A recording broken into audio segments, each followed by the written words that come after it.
Test 1. You will hear a number of different recordings, and you will have to answer questions on what you hear. There will be time for you to read the instructions and questions, and you will have a chance to check your work. All the recordings will be played once only. The test is in 4 sections. At the end of the test, you will be given 10 minutes to transfer your answers to an answer sheet. Now turn to Section 1. Section 1. You will hear a man phoning to inquire about a job vacancy. First, you have some time to look at questions 1 to 4.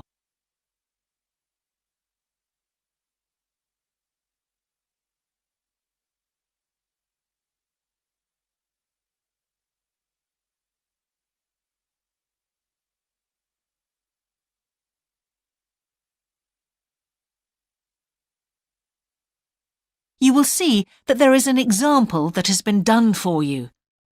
On this occasion only, the conversation relating to this will be played first.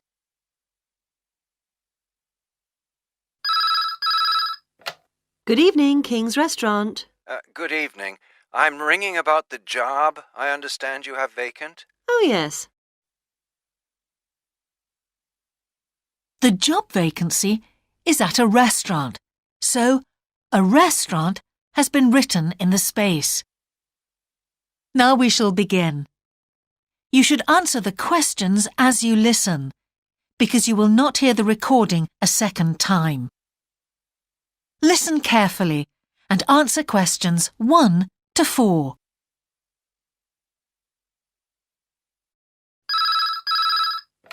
Good evening, King's Restaurant. Good evening. I'm ringing about the job I understand you have vacant. Oh, yes. I'd like to find out a few more details, if I may. Yes, of course. Can I take your name? It's Peter Chin. OK, Peter. Well, if you want to ask about the job, and then if we're both still interested, we could arrange for you to come for an interview. Great, thanks.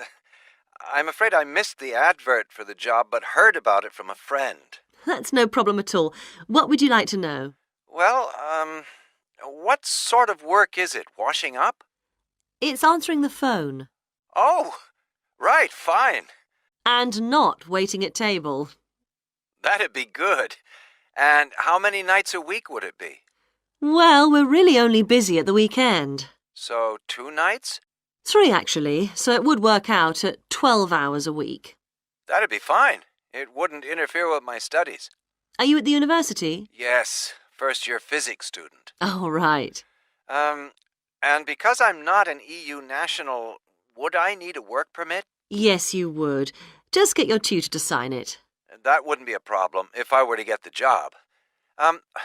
Where exactly is the restaurant? Well, we have 2 branches. The one we're recruiting for is in Hillsdon Road. I don't know that. How do you spell it, please? It's HILLSDUNNE Road. Got that. Thanks. Is it near a bus stop? Yes, the nearest one would probably be just beside the library. Oh, yes, I know it. That'd be fine for me. And could I ask about the pay? We're offering £4.45 an hour. That's very good. My last job was £3.95 an hour. Before you hear the rest of the conversation, you have some time to look at questions 5 to 10.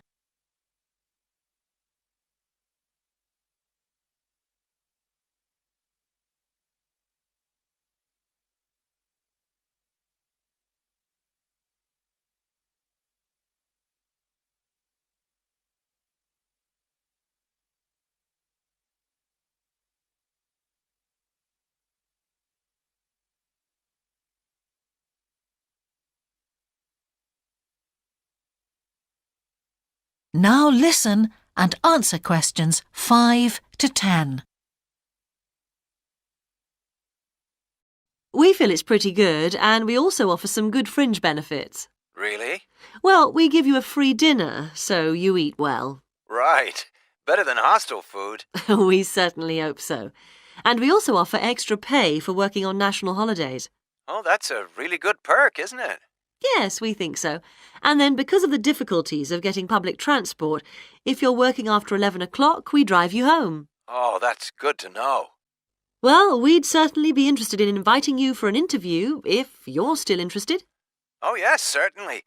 Could I just also ask what qualities you're looking for? Well, for this particular job, we want a clear voice, which you obviously do have. Thanks.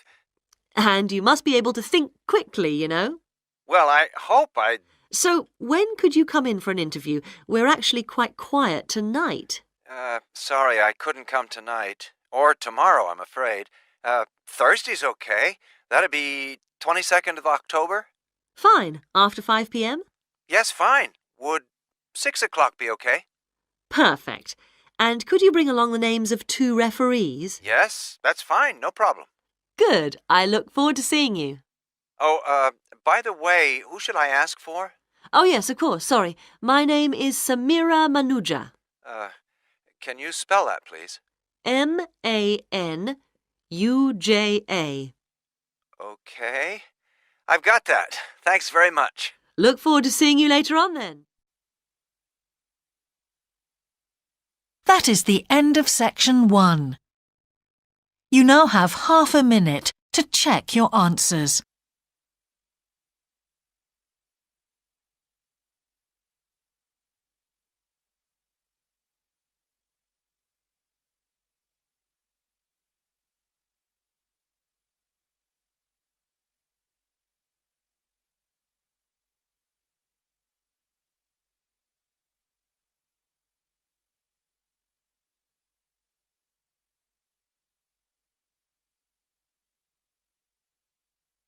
Now turn to section 2.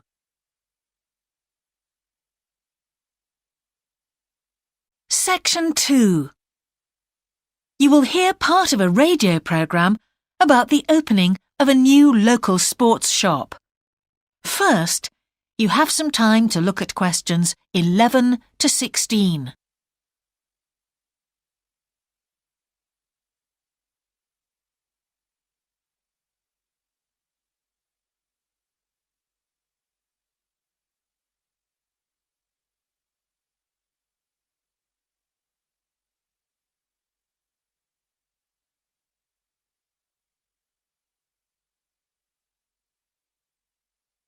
Now listen carefully and answer questions 11 to 16.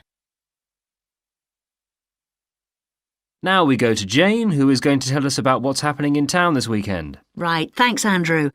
And now on to what's new. And do we really need yet another sports shop in Bradcaster?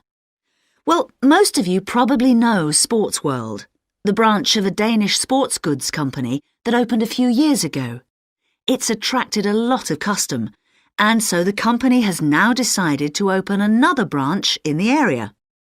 It's going to be in the shopping centre to the west of Bradcaster, so that will be good news for all of you who found the original shop in the north of the town hard to get to.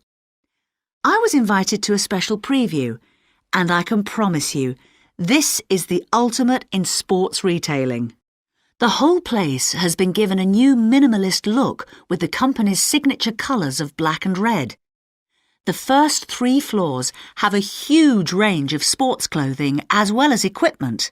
And on the top floor, there's a cafe and a book and DVD section. You'll find all the well-known names, as well as some less well-known ones. If they haven't got exactly what you want in stock, they promise to get it for you in 10 days. Unlike the other store, where it can take up to 14 days. They cover all the major sports, including football, tennis and swimming.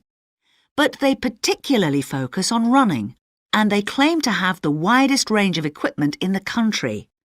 As well as that, a whole section of the 3rd floor is devoted to sports bags, including the latest designs from the States. If you can't find what you want here, it doesn't exist.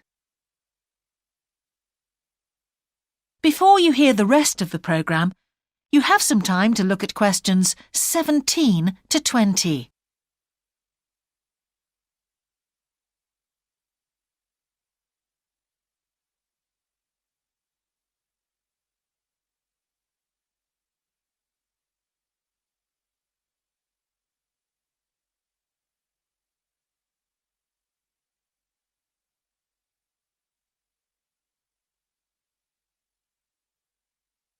Now listen and answer questions 17 to 20.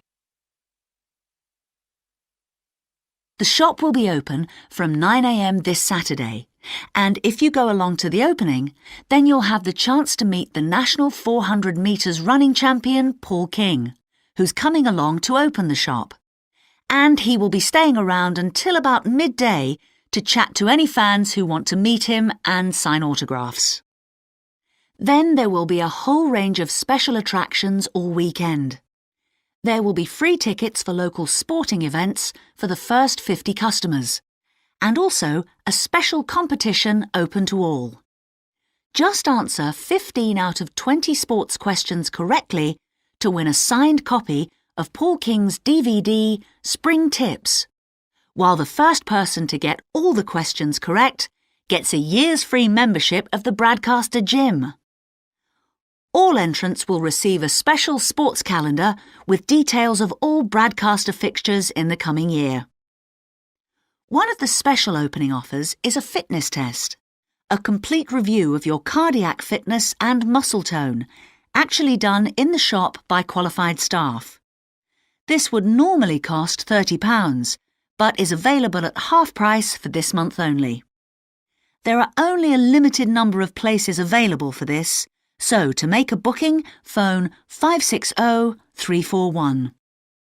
In addition, if you open an account, you get lots more special offers, including the chance to try out equipment at special open evenings.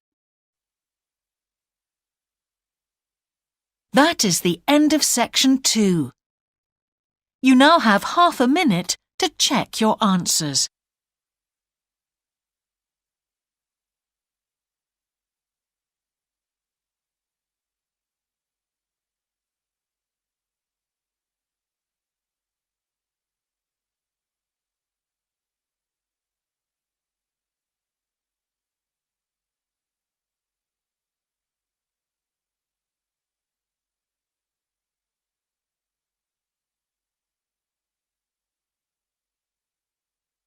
Now turn to section 3.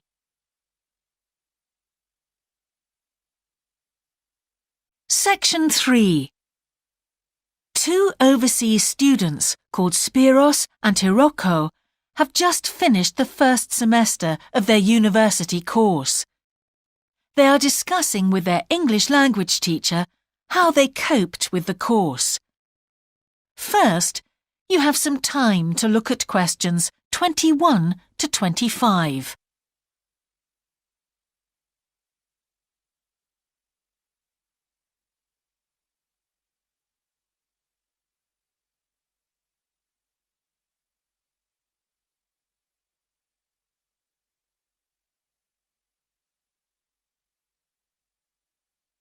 Now listen carefully and answer questions 21 to 25. Before we start, Spiros and Hiroko, thanks for coming in today to talk about your recent study experiences, and congratulations to you both in doing so well in your first semester exams. Thank you. I'd like to discuss with you the value of the English for Academic Purposes course you did here last year before starting your university course. Spiros, if I could start with you, what parts of the program have now proved to be particularly valuable to you? I think that having to do a seminar presentation really helped me. For example, a couple of weeks ago in our marketing subject, when it was my turn to give a presentation, I felt quite confident. Of course, I was still nervous, but because I had done one before, I knew what to expect. Also, I know I was well prepared, and I had practiced my timing. In fact, I think that in relation to some of the other people in my group, I did quite a good job, because my overall style was quite professional. What about you, Hiroko? That's interesting. In my group, I was really surprised by the way the students did their presentations. They just read their notes aloud. Can you believe that? They didn't worry about their presentation style or keeping eye contact with their audience. And I remembered that these things were really stressed to us in the course here. So, how did you approach your presentation, Hiroko? Well, to speak frankly, I read my notes too. At the time, it was a relief to do it this way, but actually when I had finished, I didn't feel any real sense of satisfaction. I didn't feel positive about the experience at all. That's a pity. You know, although I was pleased with my presentation, I am not so pleased with my actual performance right now in the tutorials. During the whole semester, I've not said anything in our tutorial discussions. Not a word. Really, Spiros? Why's that? Do the other students talk too much? It's partly that, but it's mostly because I have had no confidence to speak out. Their style of speaking is so different. It's not the style we were used to during the course. They use so many colloquialisms. They're not very polite, and sometimes there seems to be no order in their discussion. Also, they are very familiar with each other, so because they know each other's habits, they can let each other into the discussion. You're right, Spiros. I have experienced that too. Before you hear the rest of the conversation, you have some time to look at questions 26 to 30.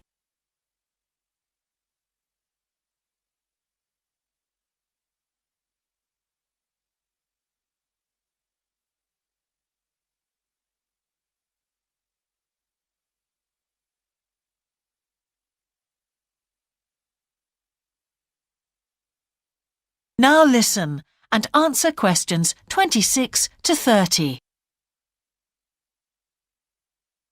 For most of this semester, I've said absolutely nothing in tutorials. But recently, I've been trying to speak up more, and I just jump in, and I've noticed an interesting thing. I've noticed that if they thought my point was interesting or new, then the next time they actually asked for my opinion. And then it was much easier for me to be part of the discussion. Oh, that's great, Hiroko. I hope that happens for me next semester. I'll have to work hard to find some interesting points. What helped you to find these ideas? I think that one thing that helped me with this was the reading. I've had to do so much reading this semester just to help me make sense of the lectures. At first, I couldn't understand what the lectures were talking about, so I had to turn to the books and journals. Every night I read for hours, using the lists of references that were given, and I made pages of notes. At breakfast, I read and read my notes again. This habit has helped me to follow the ideas in the lectures, and it's also given me some ideas to use in the tutorials. But I did so much reading anyway. I don't think there's any time left over for anything extra. My reading speed is still quite slow, though I'm much better at dealing with vocabulary than I used to be. What else do you think we could add to the course program to help with this reading problem? There's not really anything because it's my problem. I remember we were given long articles to read. We didn't like that, but now I realize that reading those long articles was good preparation for the things I need to read now. Also, in class, we regularly had speed reading tasks to do, and we kept a record of our reading speed, so the teachers were encouraging us to work on that. That's true, Spiros, but what we read could have been different. Sometimes in the English class, I felt frustrated when I had to read articles about the environment or health or education, because I wanted to concentrate on my own field, but we didn't read anything about engineering. So I think I wasted some time learning vocabulary I didn't need. But surely the strategies you were taught for dealing with that vocabulary were helpful? Yes, but psychologically speaking, I would have felt much better working on reading from my own field. What do you think, Spiros? Oh, I agree. That would have helped my confidence too, and I would have been more motivated. It was good, though, that we could work on our own topics when we wrote the research assignments. Okay, let's move on to writing now. That is the end of section 3. You now have half a minute to check your answers.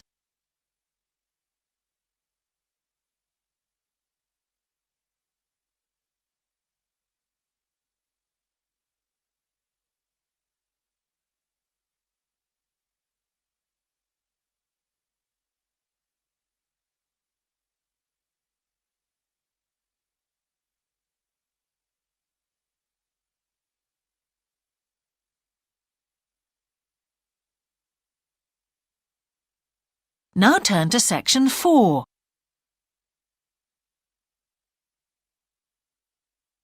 Section 4. You will hear part of a lecture about a problem related to the behaviour of certain sea creatures. First, you have some time to look at questions 31 to 40.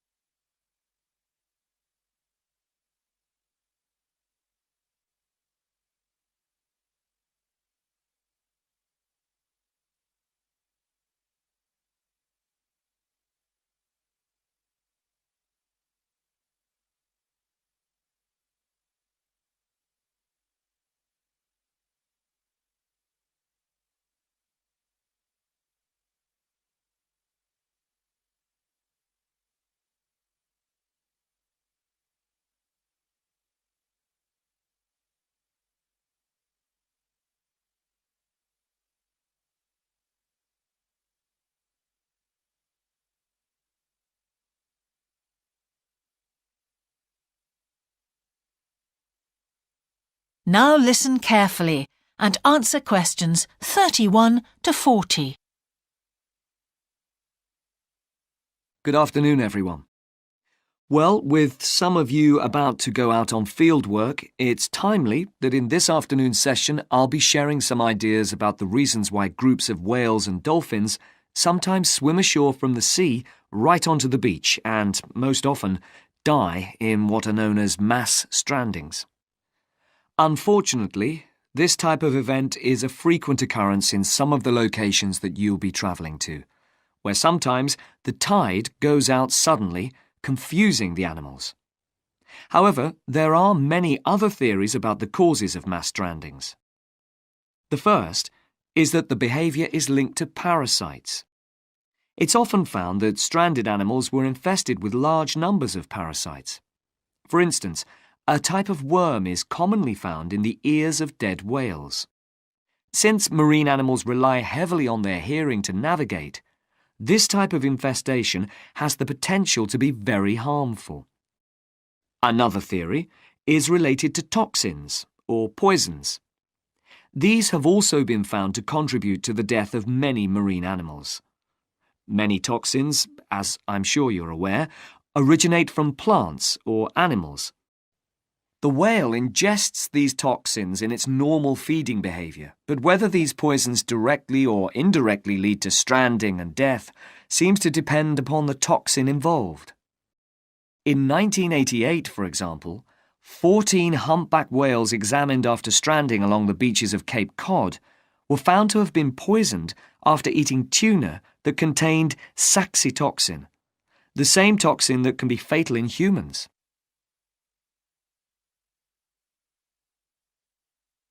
Alternatively, it has also been suggested that some animals strand accidentally by following their prey ashore in the confusion of the chase. In 1995, David Thurston monitored pilot whales that beached after following squid ashore. However, this idea does not seem to hold true for the majority of mass strandings because examination of the animal's stomach contents revealed that most had not been feeding as they stranded. There are also some new theories which link strandings to humans. A growing concern is that loud noises in the ocean cause strandings. Noises such as those caused by military exercises are of particular concern and have been pinpointed as the cause of some strandings of late. One of these, a mass stranding of whales in 2000 in the Bahamas, coincided closely with experiments using a new submarine detection system. There were several factors that made this stranding stand out as different from previous strandings. This led researchers to look for a new cause. For one, all the stranded animals were healthy. In addition, the animals were spread out along 38 kilometres of coast, whereas it's more common for the animals to be found in a group when mass strandings occur. A final theory is related to group behaviour and suggests that sea mammals cannot distinguish between sick and healthy leaders and will follow sick leaders, even to an inevitable death. This is a particularly interesting theory, since the whales that are thought to be most social, the toothed whales, are the group that strand the most frequently. The theory is also supported by evidence from a dolphin stranding in 1994. Examination of the dead animals revealed that, apart from the leader, all the others had been healthy at the time of their death. Without one consistent theory, however, it is very hard for us to do anything about this phenomenon except to assist animals where and when we can. Stranding networks have been established around the world to aid in rescuing animals and collecting samples from those that could not be helped. I recommend John Connor's Marine Mammals Ashore as an excellent starting point if you're interested in finding out more about these networks or establishing one yourself. That is the end of section 4. You now have half a minute to check your answers.